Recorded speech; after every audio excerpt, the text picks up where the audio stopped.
what some might think, Russian philosophy did not develop in a vacuum.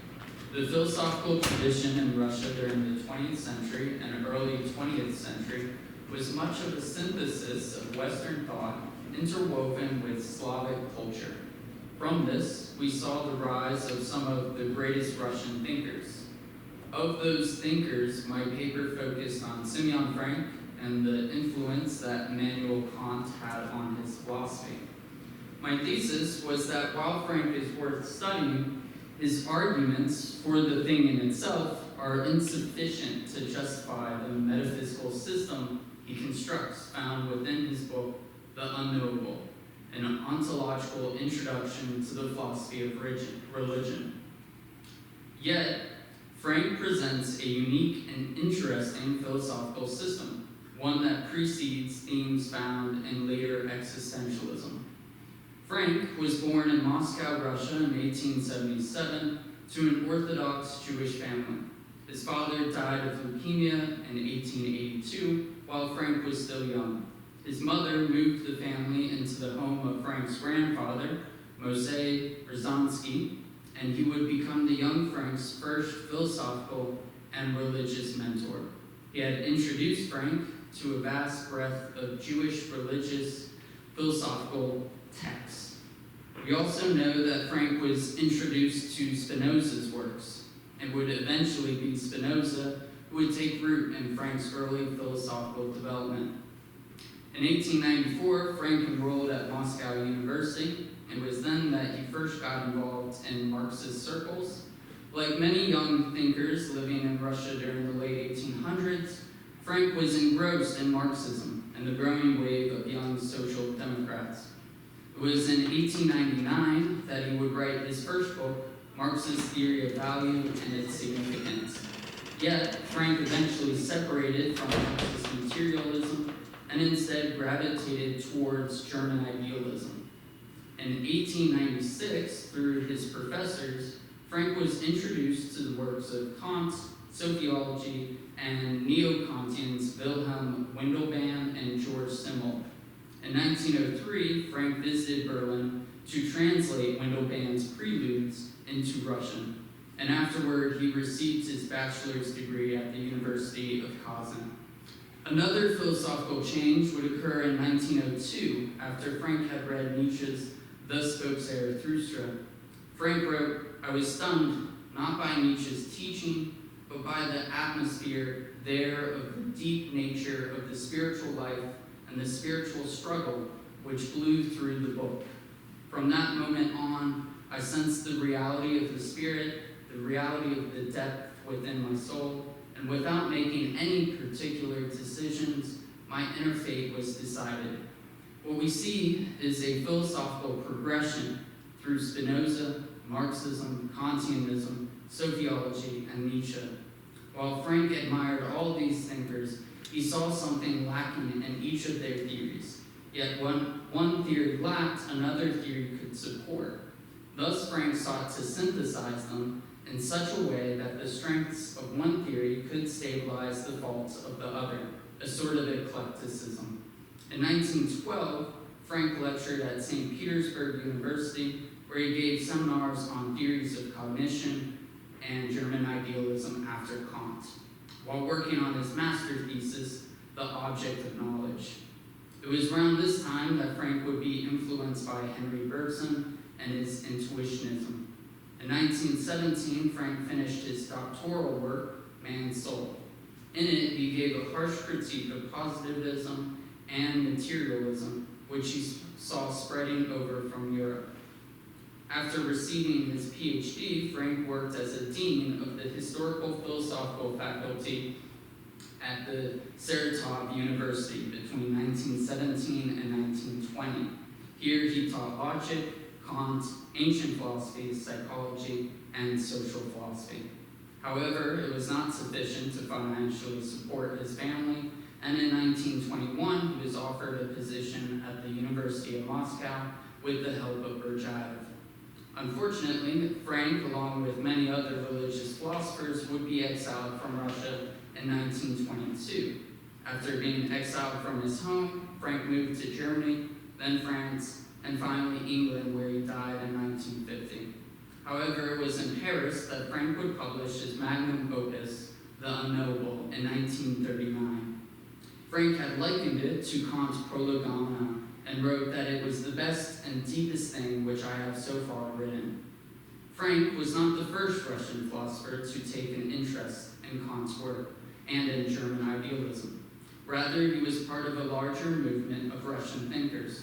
The first Russian translation of Kant's Critique of Pure Reason by Mikhail Vladislav appeared in 1867, a second by Nikolai Sokolov in 1897, and third by Nikolai Lotsky in 1907.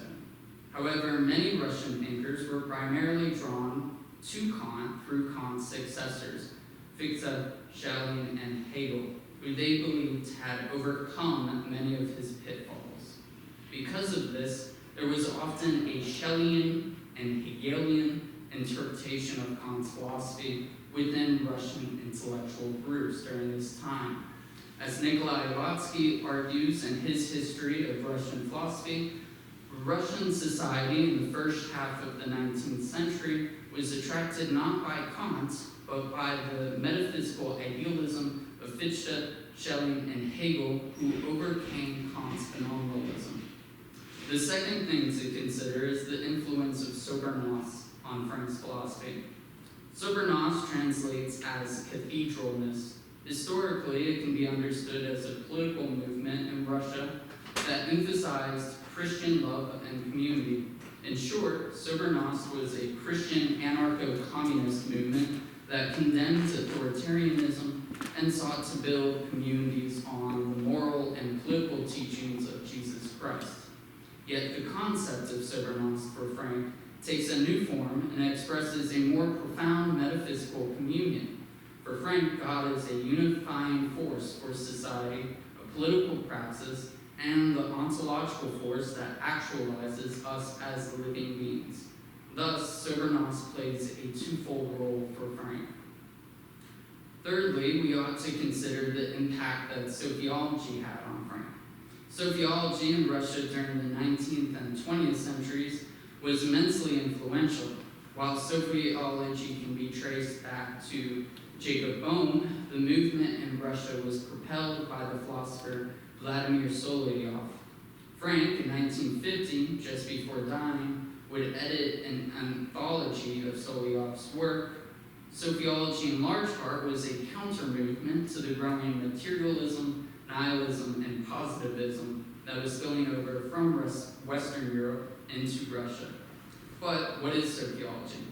It drastically differs from thinker to thinker. On the one hand, it appears that sociology adds a fourth aspect to the Holy Trinity, that fourth aspect being Sophia, or divine wisdom.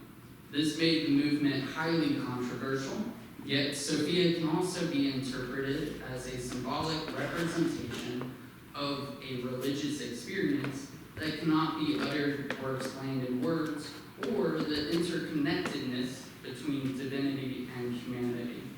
This seems to be Frank's view.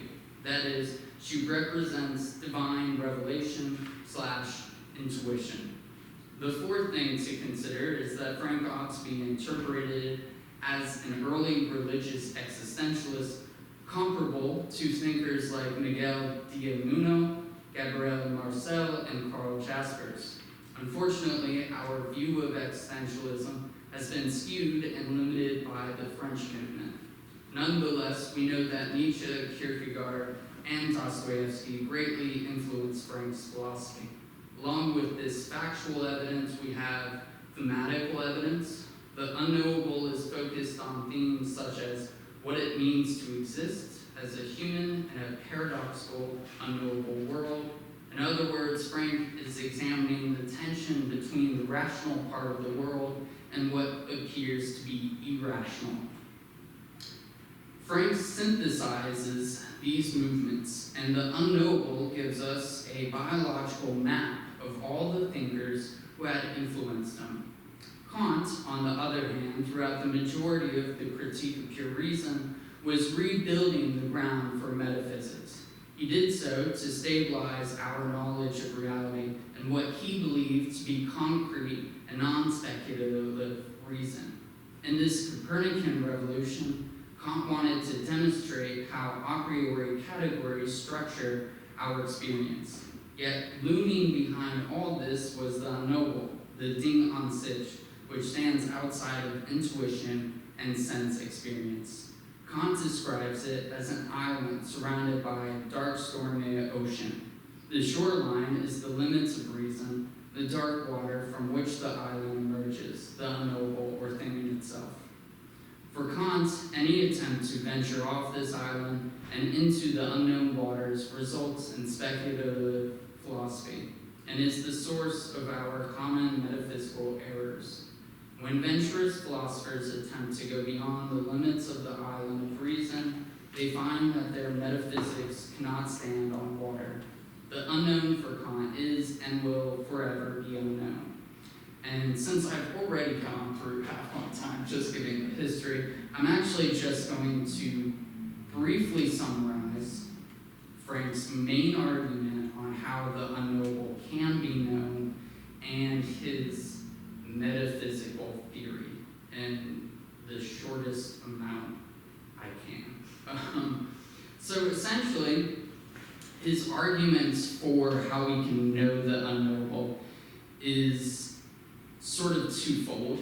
He believes that we can know it through lived experience, revelation, intuition, and this is very mystical of him. It comes from his roots in sociology. The second way is apophatically, or negatively. He argues that, and I'll at least quote this, in other words, what is known is abstracted from an endless background of what is unknown. And so the unknown is known by abstracting or negating what we know. And so in this way, the unknown is known negatively, apophatically. That's his argument, more or less, for how we get to know that. And the resulting metaphysics that he gets from this logical argument is, his main theory is called antinomian monodualism.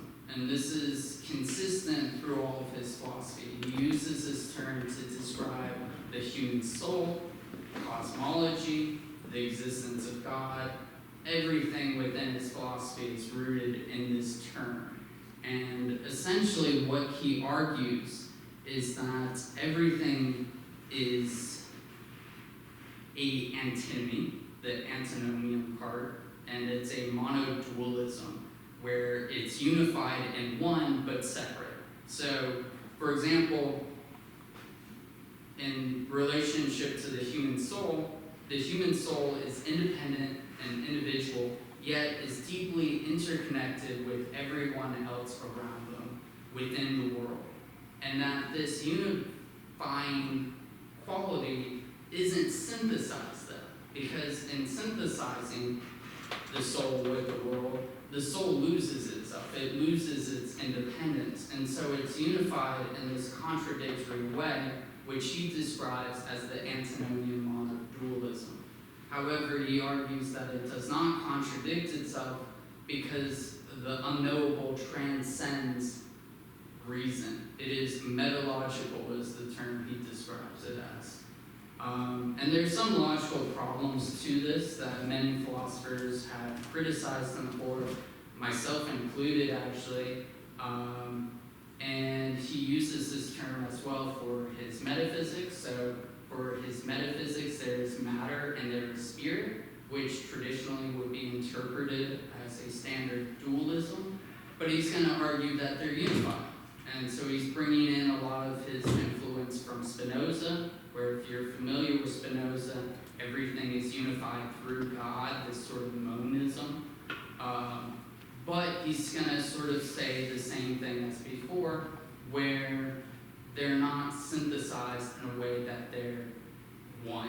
They're still, at the same time, independent and one, at the same time, in the same sense. So a true contradiction.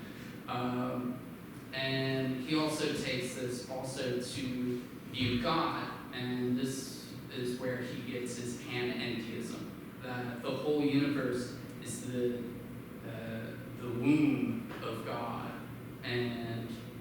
but yet God's mind transcends this world and is so independent.